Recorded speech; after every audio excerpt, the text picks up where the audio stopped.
This is Pamela Getz. I stand corrected. Pamela Getz of the Progressive Army. She's written an article. Let me slide out of the way. Problematic Liaisons, attacking progressive women of color. She wrote it with one of our producers, David Grossman. Pamela, you should be live. How are you? Make sure I'm doing okay. How are you doing, Ben? I'm doing great. I see we finally got connected. Listen, your article is doing well. And more importantly than it just doing well, your article says a lot about an ongoing problem of the Democratic establishment being willing to attack women and people of color in order to protect a particular narrative. Tell me about the article that you wrote. Well, there's a Twitterer. Her name's Sally Albright, and she came kind of sideways at Senator Nina Turner. She said that she was Bernie's Omarosa. And I'm not even a fan of Omarosa, but this kind of hit me in my soul. It was, you know, we have to have someone who leads us. We can never lead. So the insinuation being that, you know, Bernie used her for cover. She's just a face. She doesn't have any ideas or, you know, goals to accomplish, that she's just following behind Bernie, and then he pulls her out for cover when he needs a black face. Well, and Pamela, let me... Omarosa, and I don't agree with... Okay. No, I don't mean to cut you off, but I actually want to amplify what you're saying, because this is not just somebody, this is not a random Twitter user, right? This is clearly a Democratic operative who was formerly a Republican operative. This is somebody who is very intentionally and strategically going after people of color and to paint this narrative. So this isn't something that we're just complaining about a random person on Twitter. This is really a voice that is active in the Democratic establishment, coming after people of color, particularly Nina Turner and even Omarosa, who I'm not a fan of, but you're going to watch how you talk about people when you're around us. But go ahead. I'm sorry. Exactly. And that's what I'm saying. You know, when you say that and you take that agency away from black women specifically, I mean, we saw this in Wendy Muse's piece back during the March in January, that the women of color just pushed off to the side, and then it's this day off work. Yeah. And I mean, not that there's not something to be fought for on every front, but they take those numbers and push them off to the side for the optics of, oh, look how many people we have, but you never speak to any of the other people. And then you want to use their numbers that come to, you know, the progressive people, and then come on, you know, we want a unity tour. We want to, you know, work with you. We want to have, you know, work with you.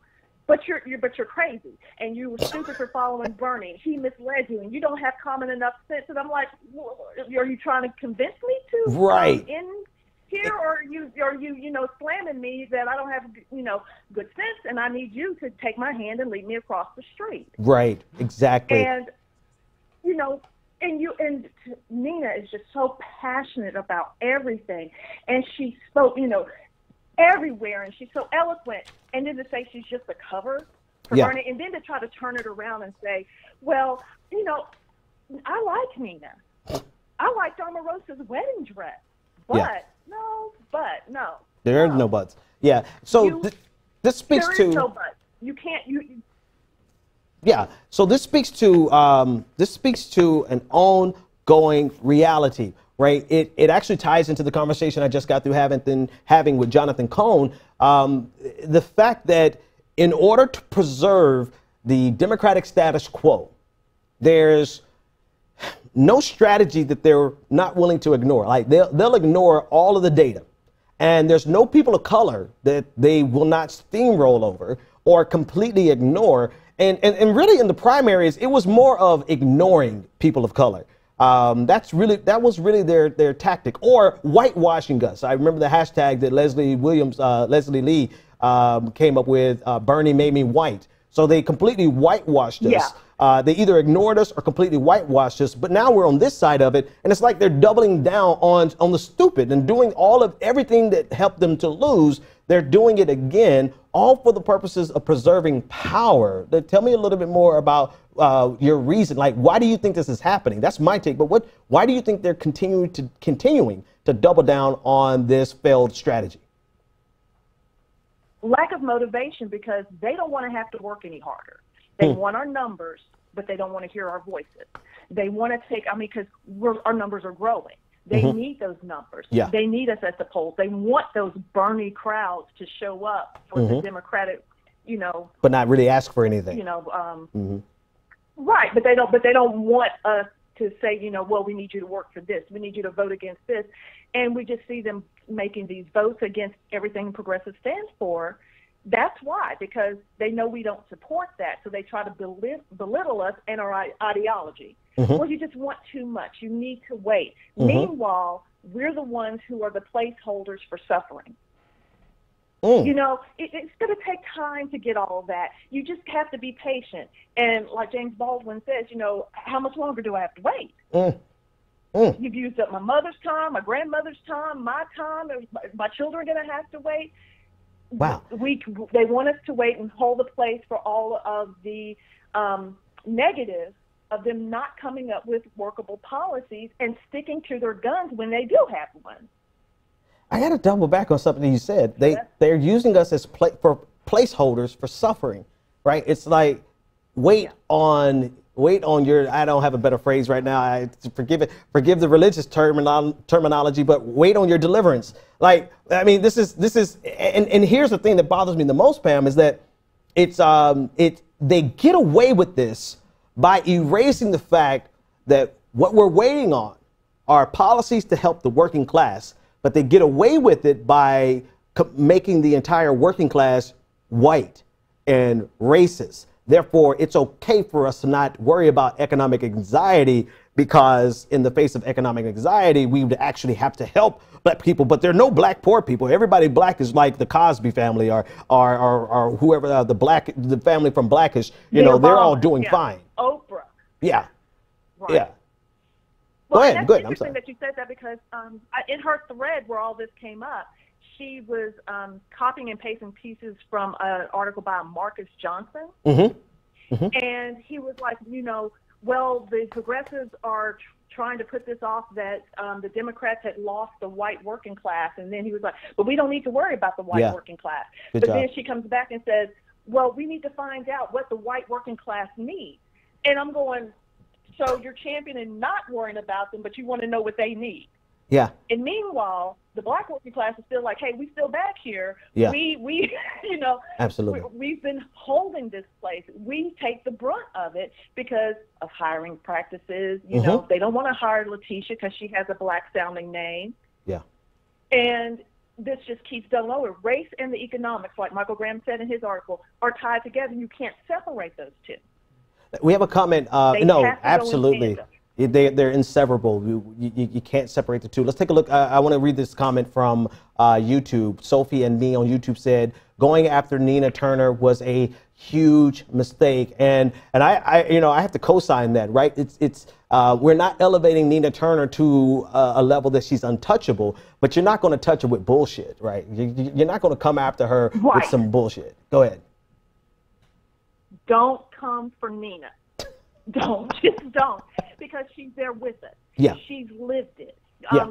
Donna Edwards commented on the piece.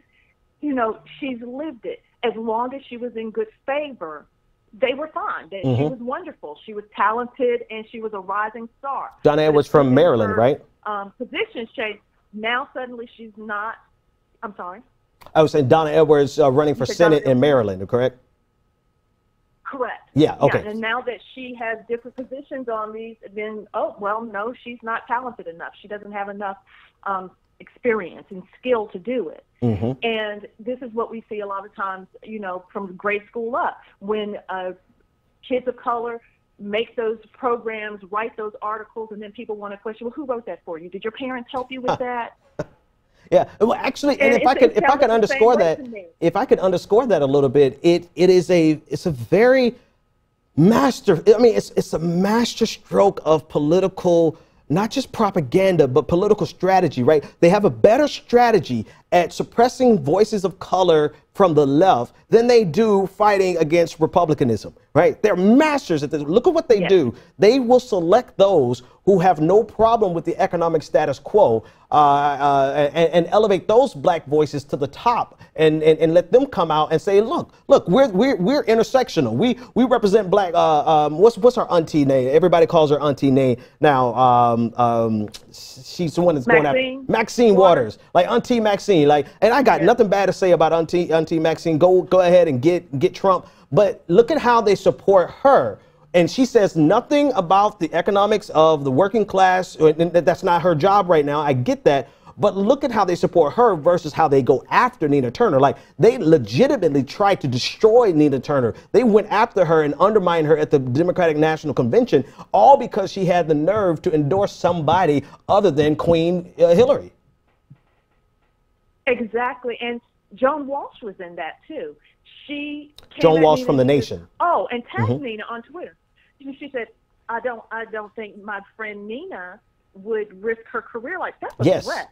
Yes. That's not a friendly message between best friends. That's a threat. A public threat. Pamela Getz, thank you so much for writing this. It's actually picking up. I mean, I think we have a couple more hundred, if not a more thousand views since I took this screenshot before the show. The article is picking up. It's entitled "Problematic Liaisons Attacking Progressive Women of Color." And this is absolutely the truth. Thank you so much for writing that. And thank you for writing it with David Grossman. All right. Thank you for having me on, Ben. My pleasure.